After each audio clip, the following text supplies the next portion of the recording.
Mic check, 1 2 1 2. How about those Raiders? Oh my God. So much to talk about. So much that I have to say. So I had to make it two shows. One tonight and one tomorrow. But first of all, welcome back to Chopping It Up with Love. I am your host, Love Right Now. And tonight we're going to talk about the Baltimore Ravens versus the Las Vegas Raiders game at M&T Bank Stadium, Week 2. Both teams entered the game 0-1, and of course, someone will have to leave 0-2, and the Raiders came out the victors. So y'all know I'm ecstatic. I'm so happy about that.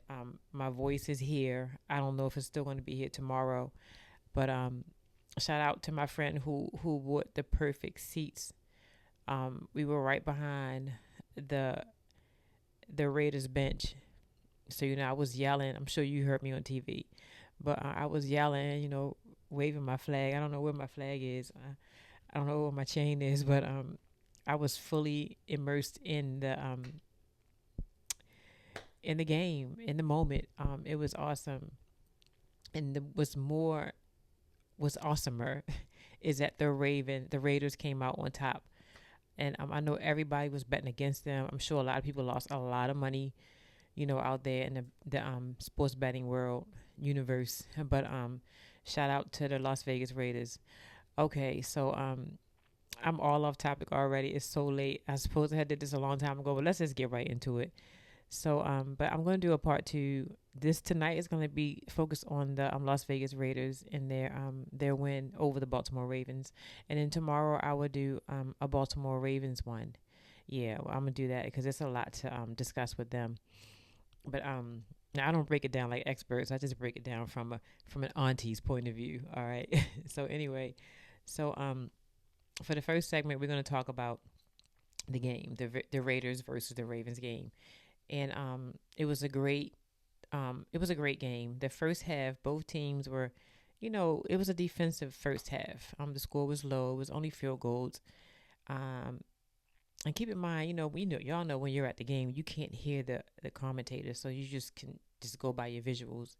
And my seats were really low, so I really didn't get a bird's eye view of the field. But however, I'm still gonna go at it the best that I can. So the first half was a defensive half for both teams, both sides, and I think they went into the half with I think 6-3. I don't know, Ravens on top, and both teams you can tell made second half adjustments, halftime adjustments. The Ravens came out, scored a touchdown or two. The Raiders came out and we matched. I think we were down by two possessions at one point, but when I say we, in this instance, I'm talking about the Las Vegas Raiders. So we were down by two scores at one point in the game, but we never um, lost. Um, what's the word I'm looking for?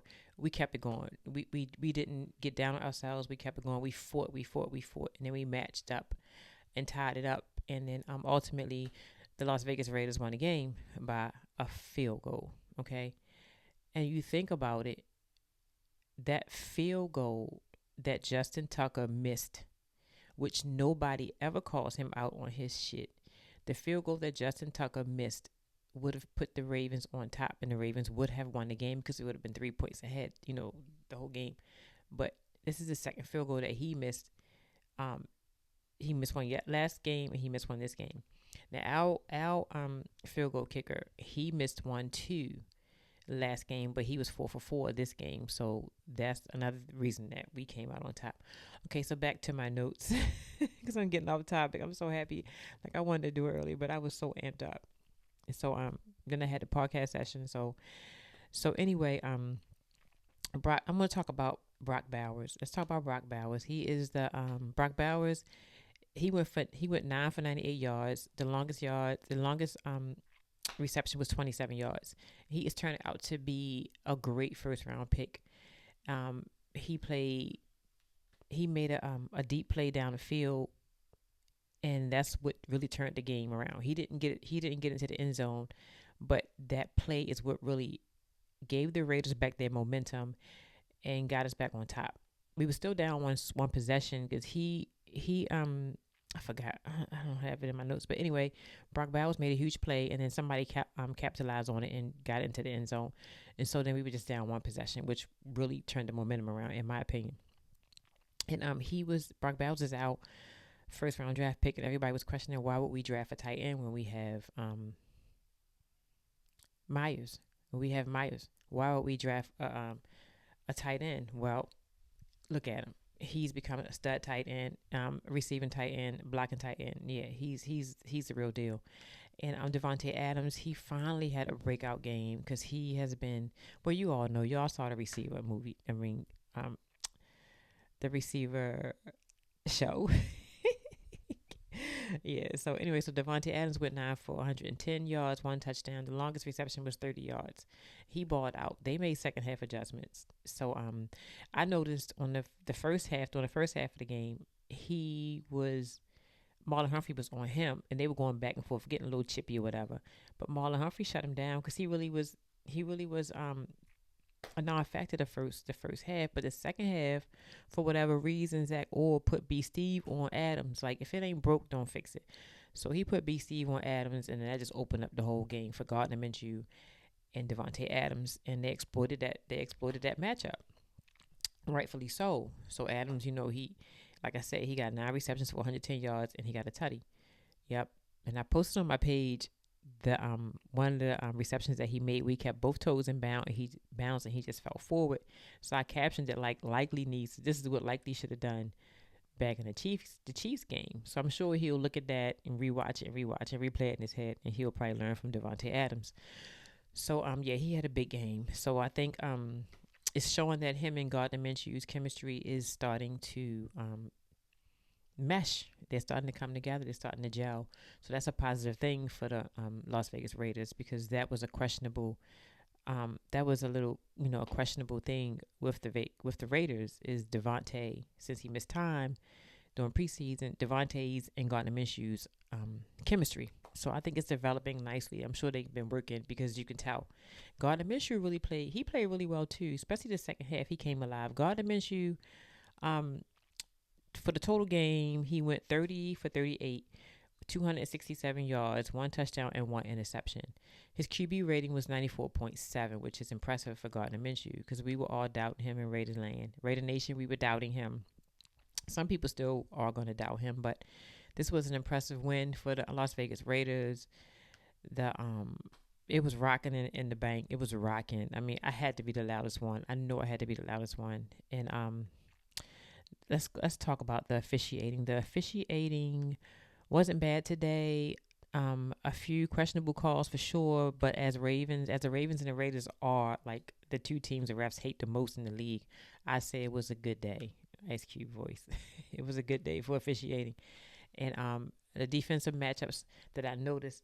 So in my earlier video, I had a few matchups that I thought were going to take place throughout the game, and I was right on some. Spillane, he was just everywhere. He's a linebacker. He was everywhere.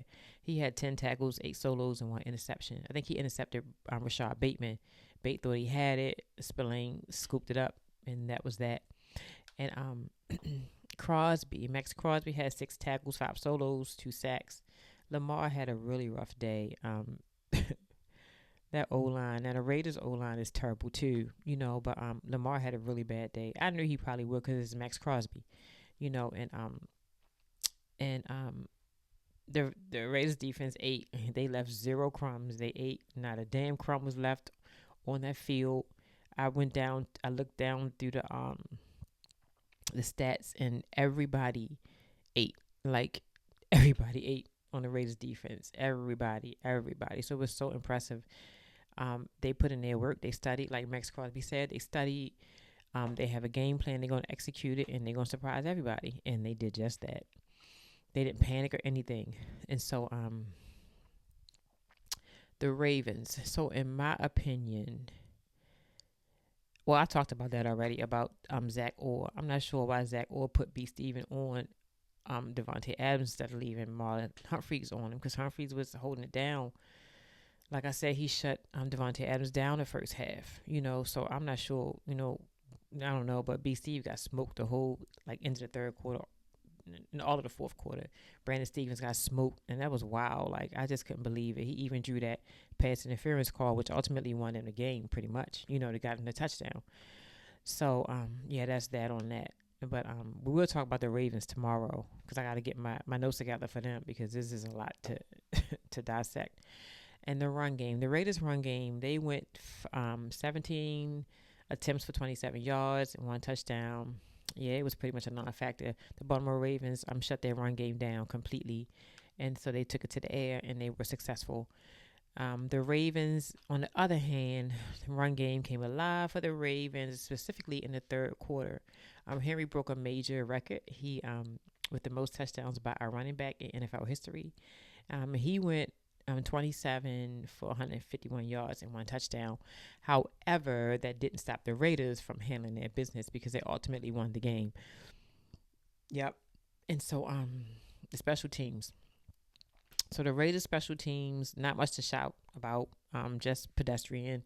No huge punt returns or anything spectacular. I think both teams drew some fouls on the kickoff, maybe. I don't know. I know the Ravens did. And then the Ravens, their special teams, namely Justin Tucker, like I mentioned earlier in the video. When are people going to start holding him accountable? Like those 3 points that he leaves on the field every game adds up. You know what I'm saying? Had he made the 3 points, then it wouldn't even been, it just, we probably would have been a tie game. It would have been a tie game because they would have tied us. You know what I'm saying? Or we just would have won the game. So they have to start holding him accountable. The media does not hold him accountable. It's just everybody points to Lamar. And, I love Lamar. But the defense gave up all those yards. And it's like, what the hell happened? And now I'm back on the Raiders. I'm not supposed to talk about the Ravens, talk about the Raiders tonight. But I just, I want to talk about that tomorrow. If any Ravens fans are listening, tomorrow we're going to talk about why did Zach Orr, what did he do in halftime? Because whatever he was doing the first half was obviously working. The score was 6-3. So both defenses were shutting it down. So I'm not sure what he did. And if he saw that the changes that he made, the tweaks that he made were not working, why not go back to what was working in the beginning? So that's for tomorrow. Yeah. So there's so much to talk about on this game. I'm just so excited. I'm so excited. But those were the stats that I just pulled up real quick. And Antonio Pierce and Luke Getsy. So I was talking about the whole game. Let Luke Getsy go. Get rid of Getsy. Get rid of him. Get rid of him. And I was shouting and everything. But he called a good game. I'm excited to listen to. I want to listen to the post game pressers. I'll do that tomorrow. And some of my Raider YouTubers, that's over there that call the plays, and I want to listen to their commentary. And but Getsy did good today. He did good. He made a lot of adjustments. I'm glad he did that. And Antonio Pierce, I think he made one questionable call, but it didn't cost him the game. But he's doing good. They're I really trashed Getsy early this morning, and I'm probably still going to trash him again. But today he did good. And they, it's good for the team. Sorry, y'all, my voice is going to give out in a minute. I was yelling so much, but it's good for the team. It's good for the mentality. Because you lose and you lose and you lose. And then you go out here and you beat a great team, a really great Baltimore Ravens team, at their home. Sold out crowd. It does something that we were yelling and shouting Raiders, and they, they were doing their thing, and we was right there. It was just awesome. It was so awesome. But yeah, I'm looking forward to listening to all the post game pressers, and also with the Baltimore Ravens. Now, I don't listen to ESPN and things like that anymore because I just don't want it. But one thing I am grateful for is that the Cincinnati Bengals lost. Now, I don't like the cheats. I don't like the Kansas City cheats at all. But I'm I'm hella glad that Cincinnati lost because now they're below us. So we're not the only one in the AFC North that's below 500. We have company there. Yeah, but shout out to the Las Vegas Raiders, and I will be talking about more. I want to yell and all that stuff tonight, like yeah, but I did enough yelling today. Oh my god, I have so many videos I have to go through, and in shorts and stuff like that, and all. But it was a really good day. Um, yeah, it was a really good day. It was a really good day. I'm so excited. I still can't believe we won. I felt kind of bad because when the Baltimore Ravens don't play the Raiders, I cheer for the Baltimore Ravens. I cheer for both teams. But when they play each other, I'm always Raiders first. Always, like, it just doesn't matter. So I felt kind of bad though. But hey, it is what it is. Somebody had to win. Somebody had to be 0-2, and the Baltimore Ravens didn't fight hard enough. They didn't come ready. They probably just didn't prepare hard enough for this team. I'm not understanding why they didn't, because they know our defense is the shit. So I don't know why they didn't prepare. I don't know what's going on with the Baltimore Ravens, but we still have time to they still have time to get it together. Whoops. This is a Raiders show right here. They have time to get it together, but that's on another day. There was something else I wanted to mention about the game. The crowd was really good, really nice. There was a lot of Raider fans there. I was so shocked and so happy. There's a lot of Raider fans there. Nothing broke out. And what else? What else? What else? Um, I think that's about it. I think that's about it. Um, let me see. Let me see. Officiating. Spillane, Crosby. I talked about Brock Bowers, Devontae Adams. All the other players. Myers he went 4 for 29. I mean, everybody else's stats were pretty much cool. Nothing really to write home about. It was cool stats, but I really want to talk about Minshew, Devontae Adams, Brock Bowers, and Spillane. Of course, Spillane was the number one rated Raider for last week. I think it might be Minshew. I don't know who's going to be number one Raider for this week. Well, I'll see though, because everybody balled out. Everybody. I know Spillane had 10 tackles, so he definitely outplayed Max Crosby. Max Crosby did have 2 sacks, so but poor Lamar was running for his life. Ooh, what we need to fix our O line too. But we have a few more weeks to get that rectified.